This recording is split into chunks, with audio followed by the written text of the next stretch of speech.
marr fjalën përsëri për arsyet. Nuk kemi dëgjuar asgjë, se s'kemi dëgjuar shkaqjet e protestës. Shkaqet do të dëgjojmë në vijim, ta dëgjoj pak dermalin. Sepse ato janë shumë më të rëndësishme se sa ajo çka evoluoi aty si ndodhi. Për ato do flasim në vijim gjatë gjithë kohës, ja dëgjoj pak komentin edhe. Sepse duhet të ketë një zemërim të madh qytetar, të të njerëzve që janë aty në protestë. Duhet edhe protesta zgjerohet edhe në format e tjera të reagimit qytetar dhe për ato njerëz që nuk e kanë pasur mundësinë. Ermal, edhe ti pedagog je, po unë do kisha besimin e plot që do jesh pak më koncis se zoti Boçi. Një grup i shoqërisë civile. Ja kërkon pedagogët. Në qendrim opozitar. Vendoset të niset takimi me forcat e djathta për të negociuar një, po themi, bashkim të STR-s. Me partitë e opozitës. Jo thjesht forcat e djathta. Se e ndërmore këtë hap kur ke parë sa shumë e kanë tentuar dhe kanë mbetur disi në mes. Atëre, jemi 5 antarë themelues në fakt të grupit, në forumit, është Redi Rame, Hektor Ruci, Altin Gjeta, Florian Haçkaj, edhe disa tjerë që për arsye profesionale nuk janë, dhe u kanë dalë publikisht, po që në mbështesin dhe janë me ne.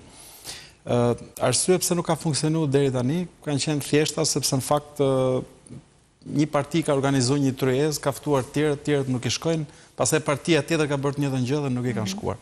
Që është deri diku e kuptueshme, sepse kur ti e fton tjetrin, duket sikur ti që je organizatori mban atë primatin aty në tryezë. Kështu që kjo pjesë i kuptojmë. Në rastin konkret është diçka ndryshe, sepse në fakt asnjëri nga ne nuk është antar i ndonjë partie, asnjëri nga ne nuk është i angazhuar me partitë.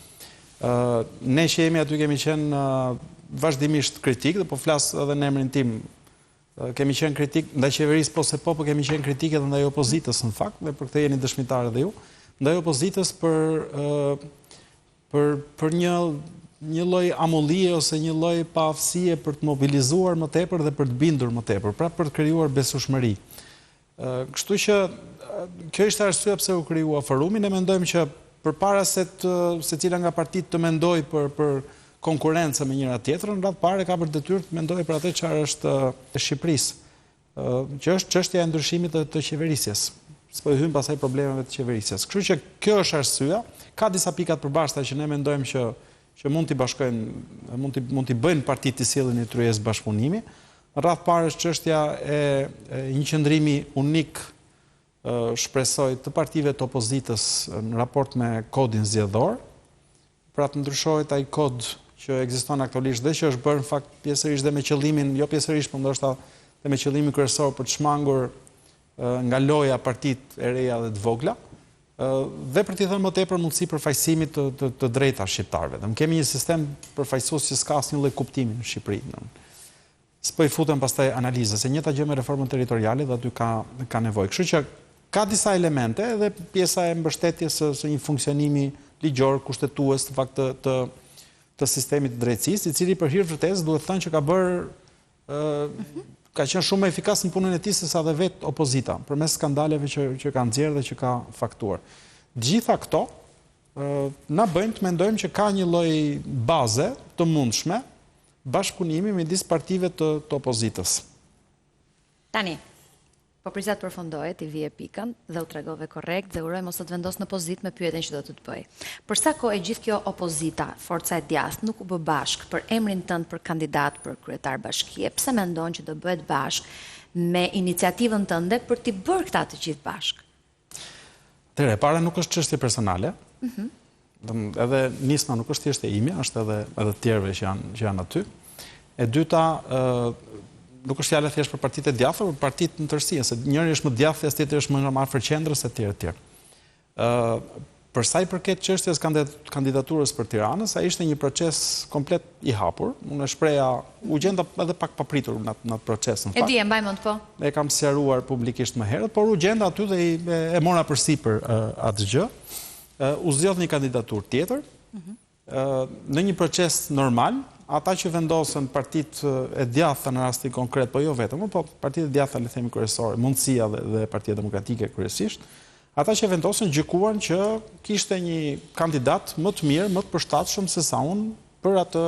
Jo, e kam fjalën, për sa kohë nuk u bindën nga emri juaj, pse mendon që do binden nga iniciativa juaj në këtë rast? Sepse janë dy gjëra komplet ndryshme. Okej. Kjo bën dhe më të besueshme, domethënë që pak nuk u mërzit edhe siç bëjnë shumë nga ato që propozohen dhe Jo, s'ka një arsye të përgjithshme. E kam fjalën siç ka ndodhur në Domë. Po, s'pa dhe sistem eliminimi, se po i thua që su bën bashkë emri Ermalit. Nuk është ishte Ermali u eliminu pasaj ngelën tjerët. Nuk emrave. Në ana politike, është investim kur pranon që emri yt të përmendet në këtë lloj pike dhe do të thotë që ka një kost. Patjetër, po është normale në demokraci, është gjë më bazike më normale. Por kjo pëlqen mua që është normale dhe të bësh një iniciativë shkret normale, do të thotë që nuk i bëjmë gjërat personale, se shumë njerëz në momentin që mbyllim misionin, pasi nuk i plotësohet ajo dhe siç ka ndodhur në Dom apo jo. Patjetër. Përgjithësisht se kështu ndodhet në partitë. Dhe kjo është një gjë që ndodhi një proces besueshëm. Patjetër ka ndodhur një proces, u mor një vendim, kandidatura e Binajt ishte plotësisht e përshtatshme për atë gjë, me avantazhet e veta për shkak të njohjes në radhë parë që ka tek publiku i gjerë, dhe me argumentat që ndronin. Ku do të çoni ftesë të parit? Gjithve, njëkohësisht, se kjo çështja e ftesë, atëherë do të çojmë ftesë Partisë Demokratike, si partia më e madhe e opozitës, Partisë Mundësia, Agron Shehajt, Adriatik Lapajt, që shpresoj që ta takojmë aty në llogorin e tij. Patjetër, do ta takojmë aty ku është. Në fakt nuk është herë parë se kam qenë edhe 2-3 herë tjera tek Lapaj përpara kryeministrisë. Dhe bravo i qoftë për atë që po bën, sigurisht. Po, për qendresën. Pastaj edhe partive tjera, me Partinë Republikane, me këdo në fakt që është edhe me Dashamir Shehin. Arlind Qori? Me Arlind Qorin derën e ka të hapur, mund të vi, nuk besoj që... Do ja çoni ftesën apo jo si të tjerëve? Ftesën ja kemi bërë publikisht, ka një gjë me Arlind Qorin, që është një parti që për shkak specifikave të veta, e ka bërë të qartë dhe ditur që nuk dëshiron futet në asnjë lloj bashkëpunimi dhe këtu po flas vetëm në emër personal tash i timin, jo në emër të grupit. Nuk kam një pritshmëri që do të mund bëj pjesë e kësaj gjë, sepse ka treguar qartë që synimi kryesor është ajo çfarë ka si ideologji vetë për partinë, po jo realisht bashkëpunimi për këto gjërat e tjera. Kemi si duket bashkimi që vjen, më fal, vetëm një pyetje që nuk e kam si informacion. Isha në protestë të shtunën? Nuk kam qenë në protesta e shkuar e PD-s, por jo të kjo nuk isha sepse isha jashtë, kisha një angazhim të parashikuar që më herët. Por nëse do kisha qenë në Tiranë, do kisha qenë patjetër. Okej, se po të parashikoja para se të nisnim emisionin. Absolutisht, kam qenë në tryezën e mëparshme në tryezën e mëparshme të PD-s, në protestën e mëparshme të PD-s. Po thjesht nuk të pasha, ti ndaj. Kam qenë tek tryeza e Partisë Mundësia. Kam qenë kandidat i Partisë Mundësia, kështu që zoti Boçi të përfaqësoj dinjësisht në atë bisedë. Kam qenë tek gjitha. Mos parashiko prit vita pyesësh. Po, sigurisht. Si të duket ideja e bashkimit dhe e bashkëpunimit. Ka një lloj bashkëpunimi, po ka një lloj stepje gjithnjë kur bie fjala për jo për ta bërë temë diskutimi, po për të tërën. S'po dua të them zoti Qori. Shiko, politika shef arsyet pse duhet bëhet bashkë. Do të thënë, arsye për të mos më qenë kasa të dush. Çështja është që a ditë gjesh arsyet pse mund të bësh bashkë dhe çfarë mund të arrish? I nëmroj Boçi arsyet. Po pra, shiko, jo, edhe partitë. Domethënë, u bë një gabim edhe para zgjedhjeve, se shifet çfarë na bashkon. Nëse janë më shumë ato që na bashkojnë se sa na ndajnë, atëherë gjë mundsinë se politika është arti i pamundësisë, që e bën pamundsinë të mundur. Do të thotë që ti, nëse nuk ulesh, si do e mbushësh me qytetarit që nuk ulesh me ato që je afër politikisht, si do mbindesh mua që je i shqetësuar për mua. Pra do të thotë që partitë duhet gjeni një rrugëzidhje për të kuptuar që kur janë politik mund të ulesh dhe me kundërshtarin më të madh politik, por një kaos që është e madhe. Në këtë pikë unë mendoj që tryeza shmang dhe atë primatin që kush e bën ftesën, ku i duhet të shkojë, dhe mendoj që mund të jetë një tryezë debati për ide. Jepja një vilë në are të STR-s, se nga protesta e Partisë Demokratike që pati atë që pati në shifra, në njerëz, në arsye që u renditën e në të tjerë me radhë, deri tek kjo tryeza, se sa do ta sinte një lloj masiviteti të saj. Shiko, protestat edhe kur kanë qenë më të mëdha këtu, kanë shërbyer më shumë për të rregulluar jetën e brendshme të opozitës. Nuk është se kanë rrëzuar qeverinë. Se pyetja është po sot, po nesër, po pas nesër, domethënë, protestat janë gjë shumë e mirë, është gjë e mirë, domethënë dhe unë mendoj që qytetarët nuk kanë pse presin një parti politike nëse janë të shqetësuar për këtë gjë, dhe as nuk jam dakord me PD-n që duhet zemrohesh mas 2 javësh apo mas 3 javësh. Zemrimi është zemrim, nëse je zemruar me qeverinë, je zemruar, nuk ka nevojë me prit as 2 javë as 3 javë. Për më tepër që isha shumë në raport një paradoks shumë i madh, se tejtën opozita voton Ramën me Erçu Trumpit në tryezë, shtunën thotë letiki. Tani nëse e vërtet ke gjithë akuzat, dhe kanë dhe akuzat ndërkombëtare, dhe thua që është narkotrafik, narkoshtet, pikërisht atë që po bën SBA-ja apo lufton narkotrafikun. Si ja çon, si voton për t'ia çuar në tryezë? Gjim të bëj një sqarim, domethënë sepse ka shumë spekulim, edhe s'ka asnjë lloj. Përshëndes të zburimin se i ka shkruar Bisedës, zburimin Mirdita. Faleminderit për kohën sot, po të japësh patjetër, po. Ja sa ta përfundoi Luciano përgjigjen për Gimin, do vitet pa debat. Zoti burimi, po ishte domosdoshme sepse ka shumë spekulime. Si spekulime, është votuar. Edhe një herë, po, është votuar iniciativa për të qenë Shqipëria pjesë e bordit të Tha Rama do më qoni mu me votat e juve, do më qoni në shtëpi të bardh.